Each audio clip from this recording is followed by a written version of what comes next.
Good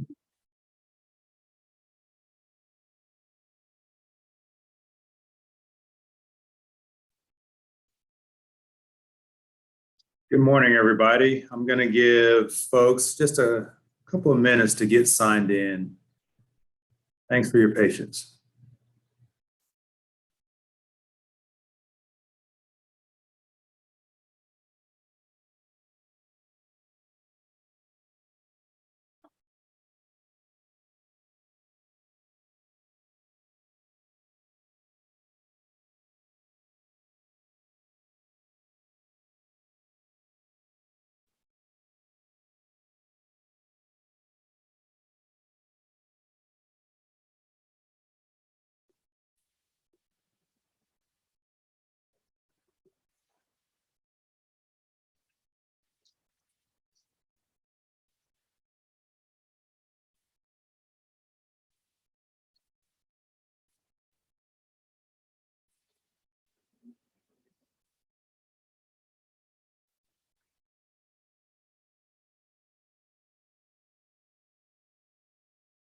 Well, good morning again, everybody.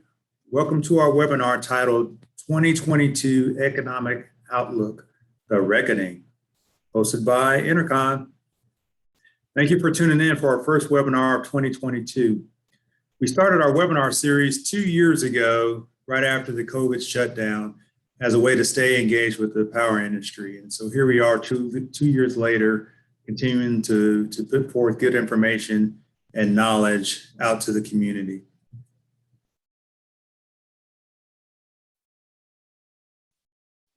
Just so you know, if you're not familiar with Enercon, Enercon is your power integration solutions expert. We have the power to prevail over any power problem worldwide. We develop custom engineering solutions to meet our customers' exact specifications and requirements.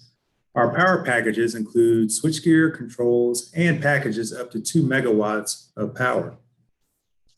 Our headquarters is located in East Peoria, Illinois, along with our designing, manufacturing, and testing facility. We have produced 60,000 projects to date, not only domestically, but around the world in 110 different countries. In addition, we have a business development office that is located in Huntsville, Alabama. Before I introduce our guest speaker, I encourage you to ask questions during the presentation by clicking the Q&A tab in your toolbar. Your questions will be received, and we'll present you the answers to your questions at the end of the presentation.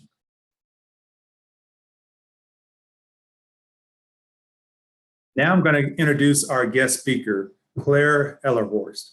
Now, I'm going to say up front, she just had some technical difficulties, so she has dropped and she's rebooting her system, and she should be joining in us momentarily. But until Claire joins, I want to tell you a little bit about her. Claire is a private bank investment strategist for Fifth Third Bank up in Chicago, where she works closely with the chief investment strategist in developing and implementing private bank asset allocation. Claire works collaboratively with the entire investment team in conducting relevant research to support the development of the bank's investment strategy and in communicating that strategy both internally and externally. Claire earned a bachelor's degree in finance from Miami University in Oxford, Ohio, and she has earned the right to use Chartered Financial Analysis CFA designation. So, ladies and gentlemen, we are going to welcome Claire as soon as she comes back up. So thank you for your patience.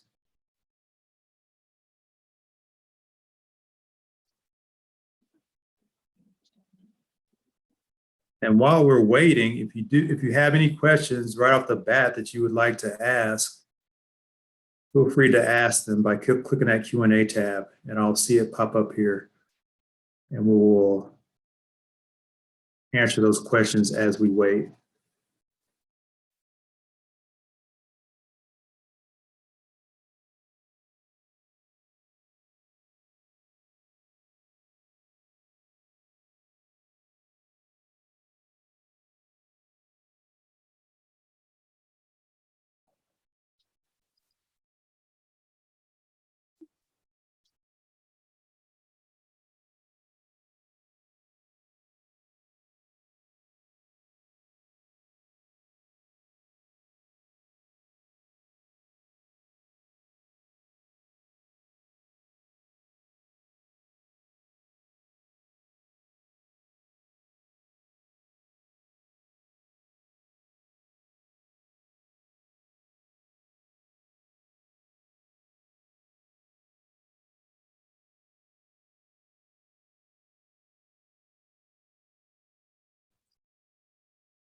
All right, there she is. Hi, Claire, how are you? Good morning. Thanks for your patience. Hey, we hear you loud and clear now. For some Great. reason, I'm glad. yeah, we did the audio check, the video check 30 minutes prior, and then all of a sudden Murphy jumped in and created all this static. So we want to make sure that you able to see and hear Claire and all the information she has to share with you all. So, ladies and gentlemen, I present to you Claire. All right. Good morning, everyone. Again, thanks for your patience, and hopefully you can all hear me well now that we've restarted here. But we've got a rather ominous title to our 2022 Outlook presentation, The Reckoning. Not to worry, we view this as the next natural phase in the economic cycle. We ended the first stage of the business cycle several months ago when the US economy had regained the economic activity that it lost during the COVID related shutdowns. We're making new gains now, but this phase of the business cycle doesn't come without challenges. Now is the time we really have to reckon with some of the structural damage done to the economy by the pandemic, to our supply chains, to the labor market, to inflation and inflation expectations. So these are challenges that we'll have to work through in the quarters and years ahead. We've got the executive summary up here. I'll start by kind of spoiling it for everyone and giving you our main thoughts. First, the resurgence of COVID that we're largely through now was a greater health risk than economic risk. We'll talk about how we'll assess future variants as well. All the elements remain in place today for above trend growth. The Federal Reserve has signaled that a change in tone, that they're ready to raise rates, but they remain reluctant to do so aggressively. And then while far from over, we are starting to see some signs that perhaps inflationary pressures and supply chain problems may have peaked. We may be in the worst of it now. So on the next slide, first we'll start with a check-in on the health crisis. We believe the Omicron variant, from an economic perspective, will be manageable, but somewhat challenging. We haven't seen all the economic data from those days of the peaks, but we're starting to work through that now. The top chart is showing COVID cases and deaths, notably on different scales. And then the bottom chart here is showing Google mobility data in retail and recreation. We see this as a proxy for the economic impact of surges in cases. So as you can see, the very first surge on the left resulted in a severe decline in mobility, meaning a severe decline in economic activity. While we've continued to see new peaks in cases, subsequent to that, you see mobility in the subsequent case peaks was impaired, but less and less so. It's actually quite remarkable that the surge in Omicron did not produce more of a decline in consumer mobility, starting to tick up there. So what the bottom line is really telling us is that while this remains a very real health risk, it's less so an economic risk. And then as far as assessing future variants, the next slide, we've got a framework for assessing the economic risk of new variants. So things like transmissibility, the effectiveness of vaccines and therapeutics. When we add all this together, consumers were reacting to the Omicron variant. It did cause a pause, but as an economic threat, this may be over rather quickly. This may not be true of future variants, and that's why we have this framework to assess variants as they pop up, should we continue to see that as a future risk. In the meantime, we're focused on some of the positives we see in the US economy today. So on slide 4, we're looking at funds in US money market assets. We see this as representative of cash on the sidelines. How much cash do investors and corporations have stockpiled? This is a pretty good indicator for dry powder for the economy that can support levels of consumption and investment moving forward and kind of be an offset to otherwise negative trends.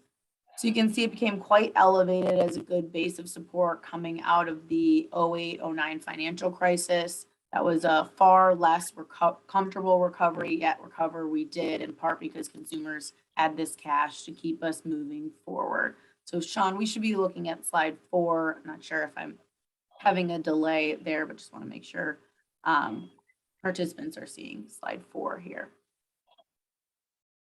So by our estimation, we have roughly $2 trillion of excess in these money market funds. If history is any guide, these balances will come down, meaning they'll be spent or invested in the economy, and that'll be a source of investment and consumption moving forward, as I mentioned.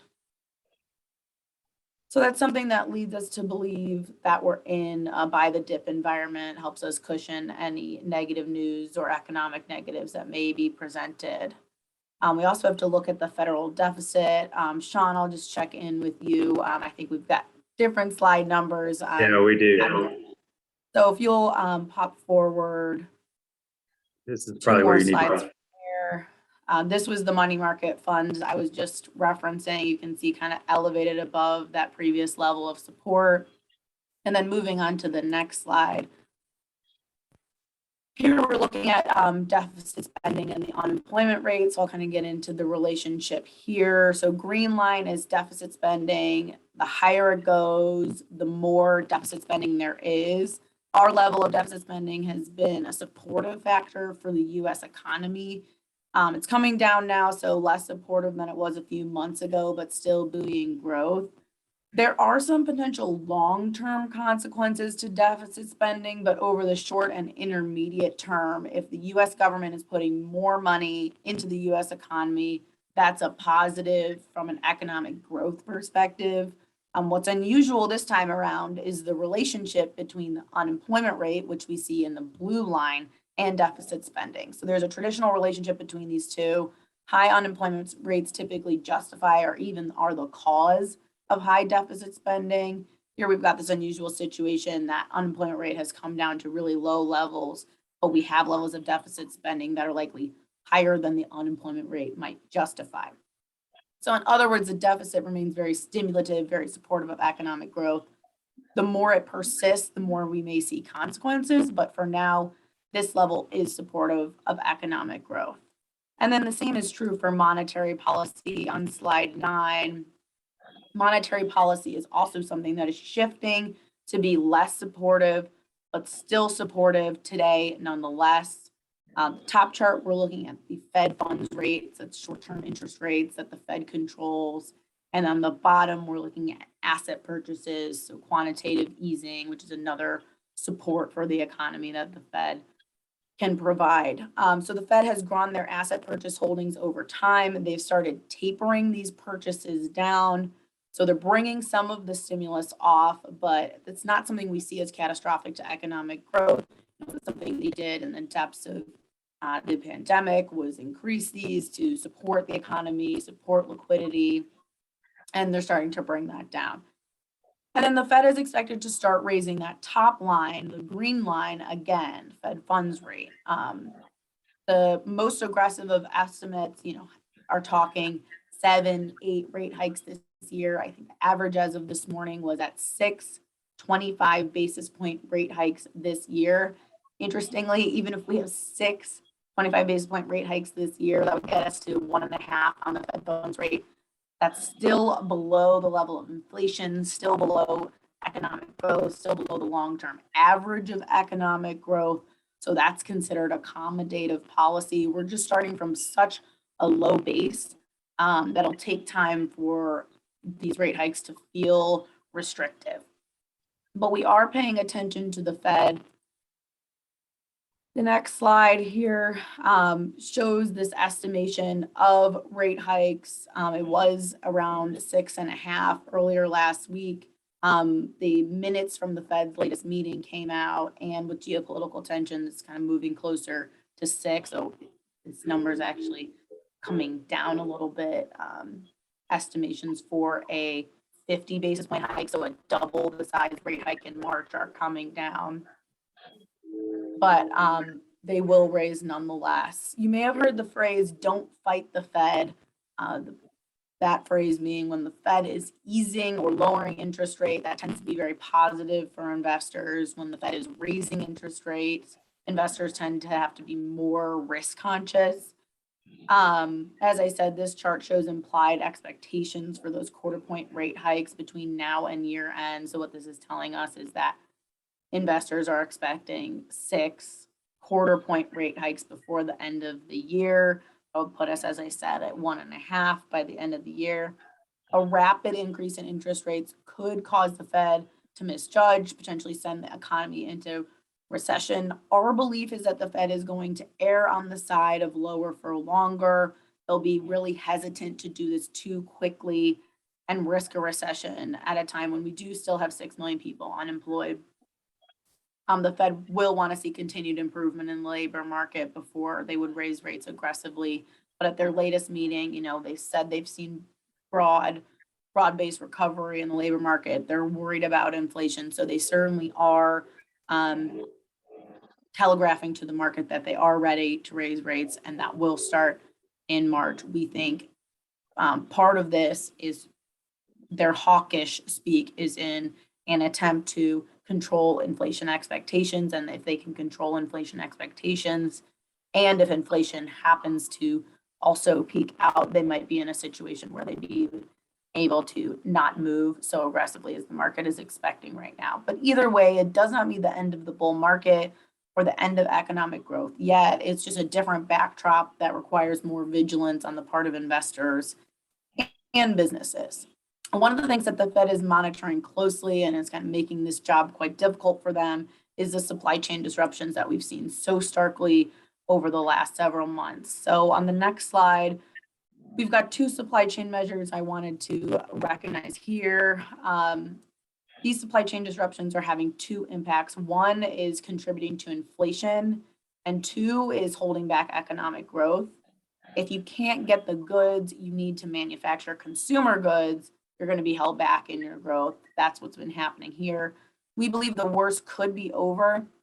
One of the ways we're measuring this can be seen in the left chart. The cost of shipping shows container freight rates from Shanghai to Los Angeles. So as you can see, freight rates peaked around September, October. They've come off those highs. They're kind of bouncing around, but still elevated, but seem to suggest that the worst might be over or not making new highs anymore. We're seeing something somewhat similar, but not as encouraging with truck equipment rates. On the right side, these are hovering at highs we saw last year. Again, don't seem to be making consistent new highs anymore. So that suggests that while supply chain issues are likely to continue, they won't get worse and could possibly get better. One thing that's in our favor here, at least for the time being, is seasonality. So on the next slide, we've got a visual for this here, the supply chain. You can see the visual of the supply chain seasonality here. Most consumption in the US is done around the winter holiday season. So goods are shipped in the weeks and months ahead of that. This chart is showing inbound containers to the ports of Los Angeles and Long Beach. Gives you a sense of that cyclicality. We're off of those peak periods now. So at least we're getting some temporary reprieve from these challenging supply chain issues. Doesn't mean the problem's solved. That's going to take a while, but it does suggest the pressure is lightened, at least for the time being, to the degree that supply chain issues have been stoking inflation and limiting growth. So perhaps supply chain issues can get better in the near term and not contribute so much to these issues. It's also important to keep in mind that a strong dollar is disinflationary. So the next slide, you'll see a chart of the US dollar index versus major peers.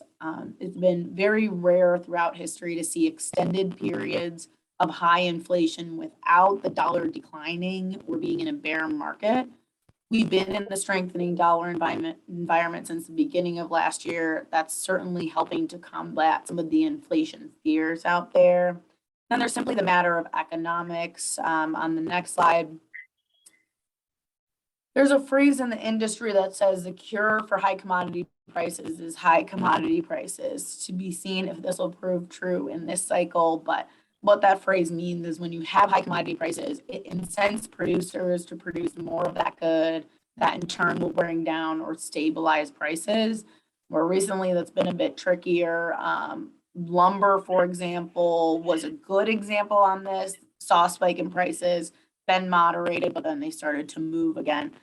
So inflation is, just another sign that inflation should really be on our radar. There is some help on the way. Crude oil prices, which you see in the green line here, have been rising since the early months of the pandemic. They seem to have not responded very well to the formula that high commodity prices bring out new supply. We think it's simply been delayed. We can see rig counts in the blue line that reflects activity that will potentially boost supply. You can see rig counts are rising with higher prices, but they've been rising more slowly than in past periods. We believe this has to do somewhat with regulatory fears, concerns that Build Back Better might come with punitive measures. These fears have eased with the chance of Build Back Better being passed coming down so dramatically, and a continuation of drilling has resumed that could ultimately help energy prices. And then energy prices really tend to permeate through other areas of the economy, with energy being such a central component. So if we see a moderation in prices here, that should be helpful to other parts of the economy. Even in home prices, on the next slide, we've seen a startling rise in home prices.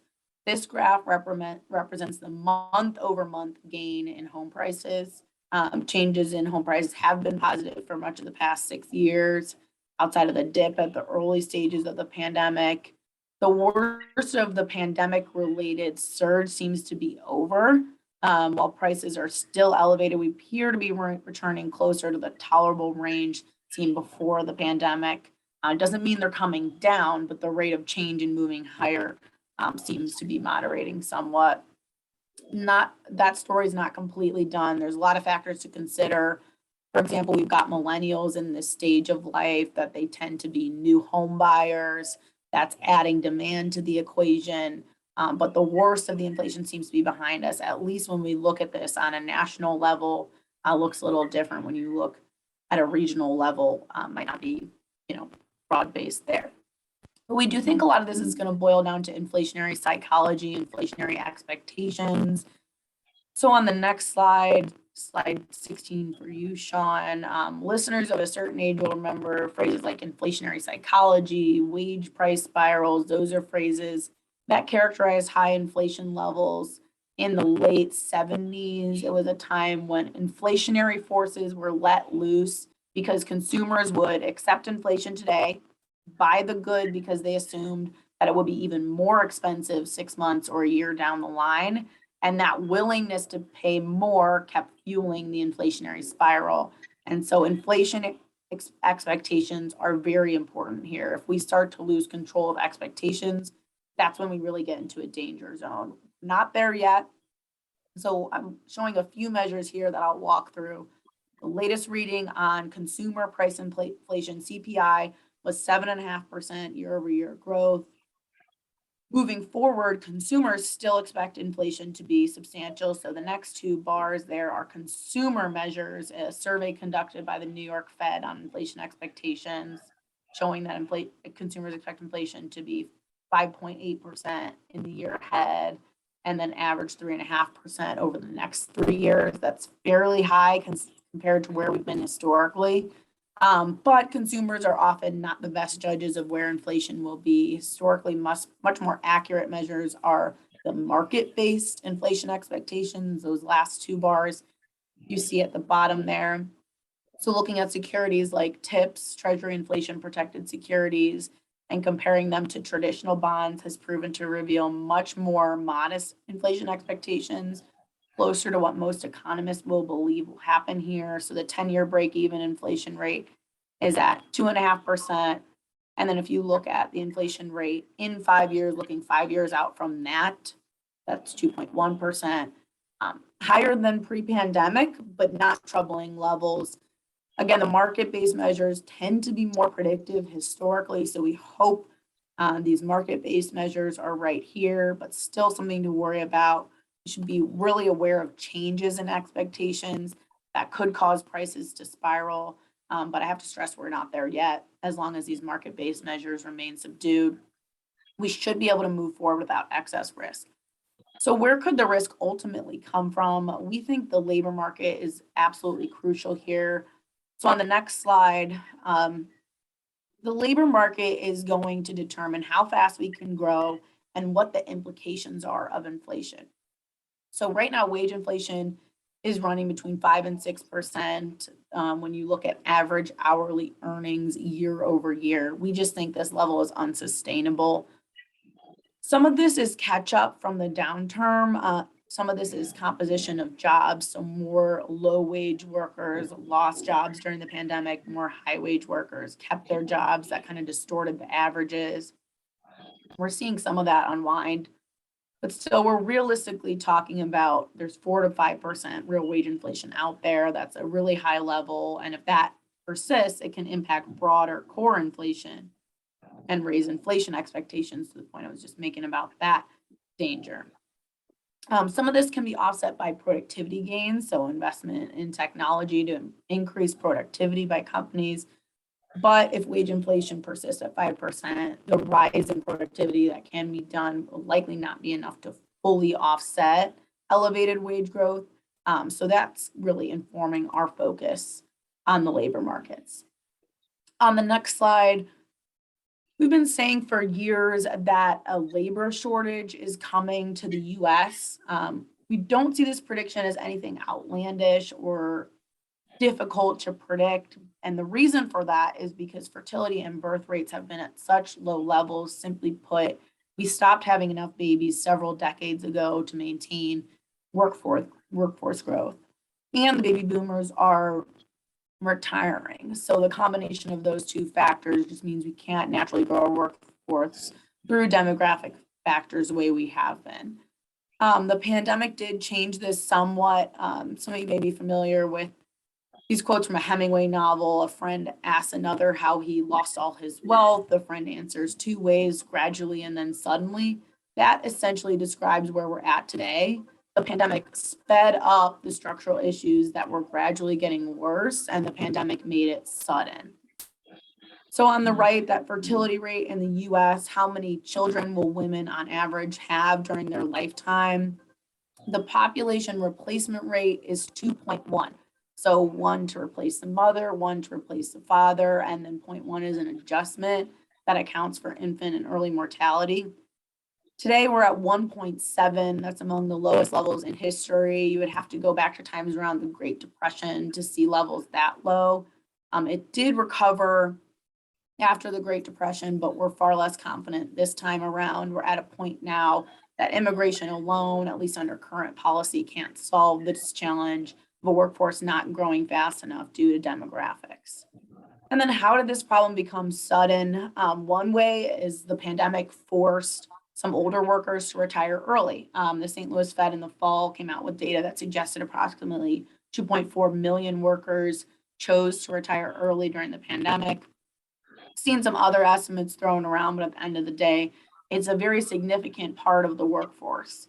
And those knowledge and skills that took decades to develop are lost with early retirement. Another reason is that millennial parents have chose to stay home during the pandemic as schools were shut down. We're seeing a recovery there. We're seeing the female labor force participation rate improve. But there are likely to be many parents that continue to stay home, and that trend may remain in place to some extent.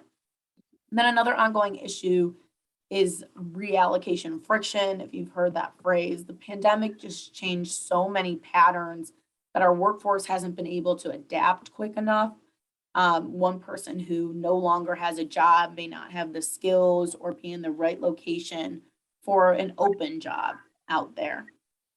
We think augmented unemployment benefits kind of let people in that situation kick that decision down the line a little bit further. Since those have ended, these folks are facing more difficult decisions to take perhaps a non-ideal job, whether it's location or type of job. So we're starting to see the reallocation gap start to close, but it's going to take time to work through this. We believe this will be a positive in the first half of this year as we continue to work through it. And finally, we mentioned the three social ills that have really plagued the labor market since the financial crisis. Long-term unemployment has been growing rapidly. The opioid epidemic has been growing worse as workers cope with stress. The most recent drug overdose numbers have been really startling. And from an economic standpoint, there's the tip of the iceberg. From finally criminal justice involvement, 19 million Americans have felony charges, and this is an potential area where people who have been sidelined from the labor force. Employers are starting to tap into this population, and perhaps that could be a solve. Some of you may have heard Jeff Korzenik, who is our chief investment strategist at Fifth Third, wrote a book on this topic. Highly recommend it for anyone who is interested in the topic of second chance hiring. Economists do have a measure for what percent of the population is in the workforce, the labor force participation rate. You can see that on the next slide. That represents the percentage of Americans who are civilian, non-institutionalized, that are actively employed or actively seeking employment. That big drop you see in the middle of this chart is representative of the pandemic related impact. And then each percentage point on the chart represents about 2.2 to 2.4 million people. And we really just have only recovered a little more than half of that drop. So it's a big loss for the labor market. We think businesses are going to need to be more aggressive with outreach once they've worked through some of the pandemic related pressures. That means a change in policies, reviewing what they really need in job descriptions. For example, recently Delta got rid of one of its longstanding requirements for their pilots to have college degrees. Now they're just simply looking for people who know how to fly planes, which I think we can agree is the important factor there. So we're going to need to be more adaptable to help raise this labor force participation rate. We're hopeful that the business community can help to solve this problem, to find the people they need, get them trained, get them to stay. This is going to become a priority in businesses and hopefully help prevent wage inflation getting out of hand. So we're tracking this very closely. We want to see improvement in this number going forward to give us confidence in the recovery. As we do move forward, we should recognize that the economy we're coming back to is not the same as the economy we left pre-pandemic.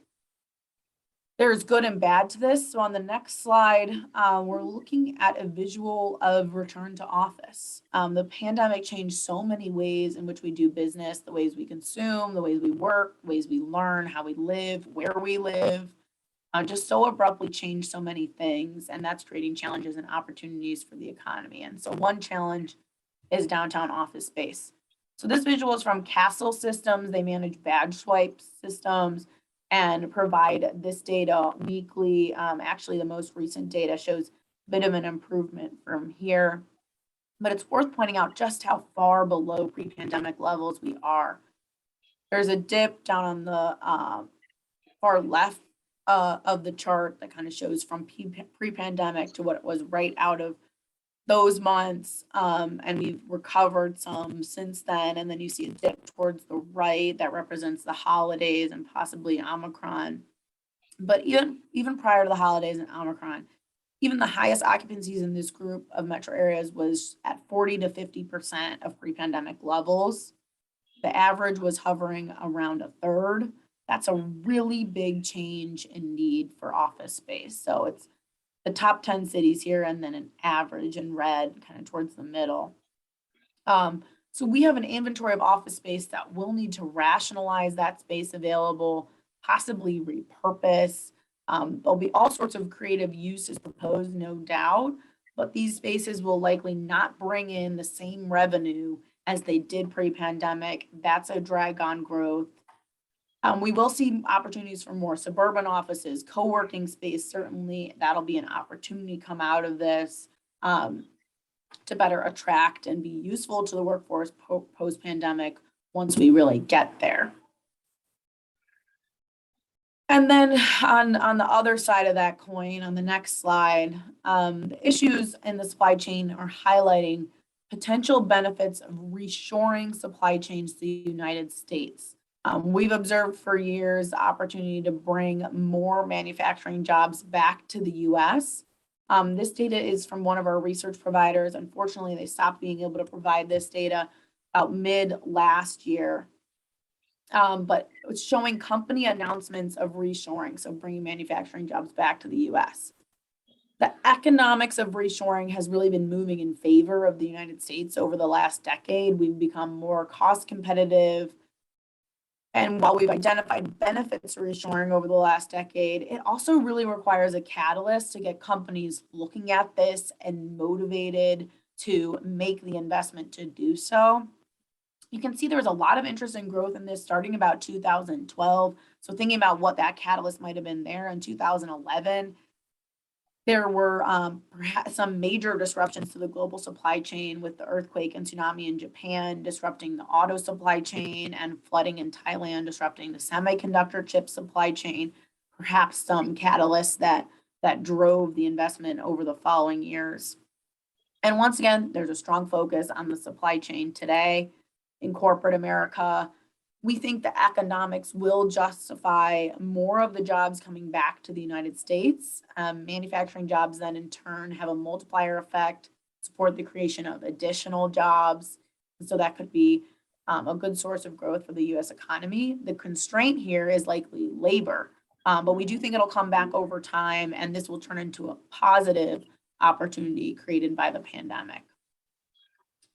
Then a final reminder before we get into some Q&A. And that's on the final slide. This is one we've shown from time to time over the last few years. It shows the history of recessions and periods of expansion in the United States. So the gray bars represent recessionary periods. The green and those little blue dips represent cumulative growth over expansions or declines in GDP during recessions. So what we see here, the reality is that economies tend to grow over time, hit short, painful periods of recession that are ultimately dwarfed by periods of growth. The green areas are really mountains relative to the small blue detractions during recession periods that represent periods of growth, additions to GDP in green. So recessions are effectively resets for the US economy. They set us up for expansions. Typical when you come out of a recession to have multiple years of growth, significant additions to GDP. So we've been through a big reset. GDP dropped roughly 10%, and we're now only just beginning to enjoy new additions to growth post-pandemic. History's any guide. This could go on for many quarters and many years. We understand the dangers and what to watch for. We have the framework for examining COVID-related risks I talked about at the beginning. We're tightly monitoring issues with the supply chain and inflation. We're watching conditions in the labor market that we believe are going to give us insight as we move forward. But our base case has to be that a big reset means big opportunity ahead still. So that's the prepared slides I have for you today. I want to give a little bit of time for questions. So I'll turn it back to Sean to moderate that process. Thank Claire so much. And yeah, when you said reckoning up front, when I saw the title too, I was kind of like a little bit nervous because it seemed like it was going to be a pessimistic outlook, but I'm encouraged by the laydown that you gave because there's a lot of optimism there. So now we just got to look for opportunities where we probably had to look before. And like you said, kind of repurpose ourselves and take advantage of the opportunity based on the situation that we currently are in. And I like especially the last slide too, where you talked about the mountains and the economic downturn. And immediately we grow out of it. And so that just shows you our resiliency as a country to bounce back, especially during times of economic downturns. So thank you for that. For the audience, yeah, click the Q&A tab if you have a question that you would like to ask, and we will definitely get Claire to answer your questions as you submit them. The first one here is a softball one, and Are you sad Tom Brady retired? So I'm sure that's directly pointed at me since I'm an avid Tampa Bay Buccaneers fan, and we'll use that as the icebreaker question of the day. And no, I'm not sad. I was sad for about an hour, and now I find out that we're trying to create some cap space to attract Russell Wilson from the Seattle Seahawks. And I think he'd be a good fit for the Tampa Bay Buccaneers, and I'm looking forward to competing for the Super Bowl next year. So that's my great outlook for my beloved Tampa Bay Buccaneers. So anonymous attendee, whoever wrote that, I am not sad. I am very, very happy. So thank you for that. The next question.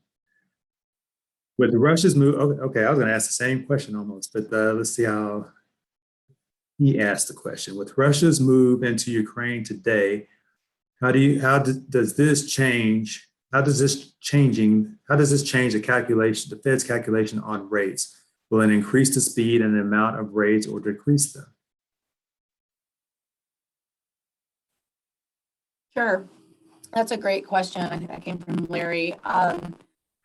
In general, the threat of invasion in Ukraine from Russia, and it's hard to say whether today's move or yesterday's move is really considered moving in as invasion, with them being already controlled areas of Ukraine, and Putin calling it peacekeeping forces. But either way, certainly not something that Western nations are happy about. But I digress. From the Fed's perspective, this geopolitical risk and threat, and if it did escalate, would be reason for them to slow the speed and amount of rates. A big challenge for them as they're also trying to manage inflation. And so in general, a geopolitical risk is going to be put in the Fed's category of, a risk to economic growth, a negative for economic growth. So that would delay the speed and amount of rates there if they saw that as a legitimate threat. I think it'll be interesting to see what kind of comments we see from officials there, and if they have comments about it in their statement in March. At this time, doesn't stop. We still believe they're going to raise in March. Markets are still, while they've come down a bit, sitting at there's going to be 625 basis point rate hikes this year. So on the margin, not a huge change today in that outlook, but certainly something we'll be watching moving forward. I mean, the Fed has a very difficult job ahead of them if they are trying to balance between inflationary risks that don't seem to be stopping and perhaps these geopolitical risks that would be a negative to economic growth. Right. Yes. Yeah. Thank you for thanks, Larry, for the question. Yeah, I had the same question. It's the same kind of, Russia, Ukraine tension effect on the 2022 outlook, which you just answered that. So thank you for that. So our next question, anonymous question is, can you apply these encouraging economic outlooks to the energy segment of the market? Sure. So I think a couple things on the side of favor for the energy segment. Number one is going to be demand. As we come out of periods of, rising COVID cases, for example, we're going to see a demand boost moving forward as people kind of regain some of that economic activity and that little dip in economic activity that we saw going by. Apologies that there's a phone ringing in here. I hope it's not too distracting. No, not at all. And then just the rig counts, not on the oil side, the rig counts needing to catch up some. I think we still, from an inflationary perspective, are going to have those pressures on prices higher if supply really can't meet demand. I think with the Russia-Ukraine tensions, that this kind of encouraging the U.S. to reach a deal with Iran to kind of improve oil supply out there. But I think the energy segment still has a ton of tailwinds behind it. And largely that's going to be driven by demand. That's a train that's not stopping. Great, thanks, Claire.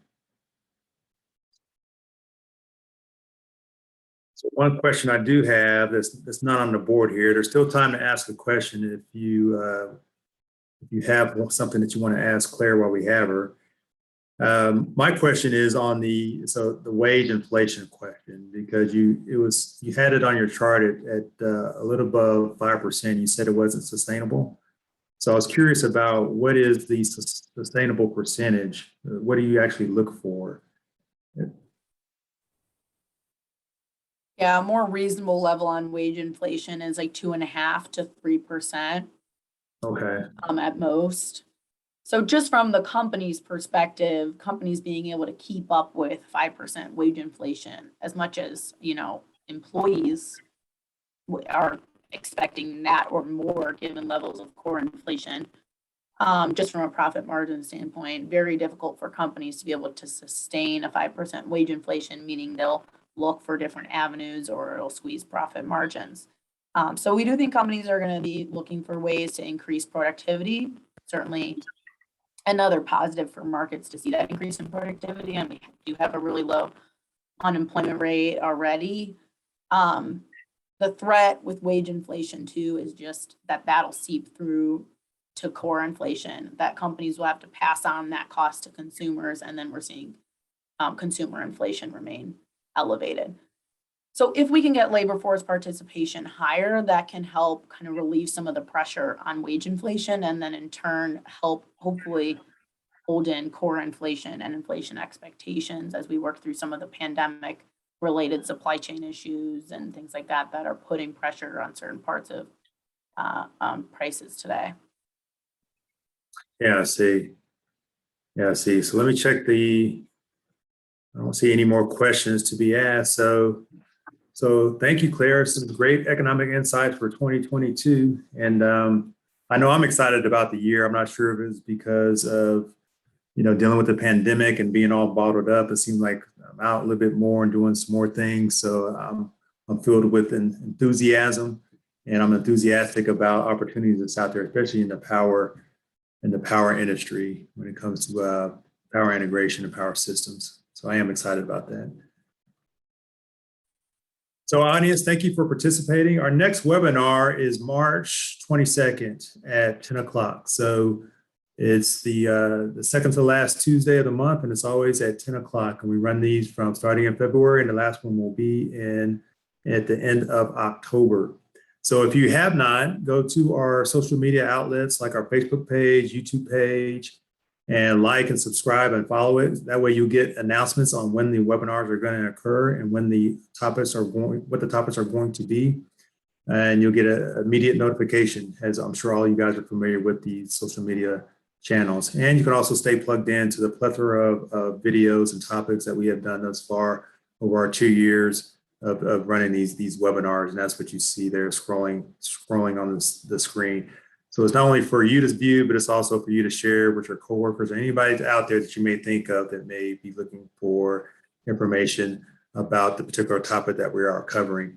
I also welcome you to scan the QR code there. If you scan that QR code with your mobile device, then that will get you directly to me. And if you have any ideas of a topic that you would want us to cover and do some research on and present to the audience, we're more than welcome to do that. We kind of develop our topics list in stride based on the demand. Our next one will be on switchgear. So I think we're going to look at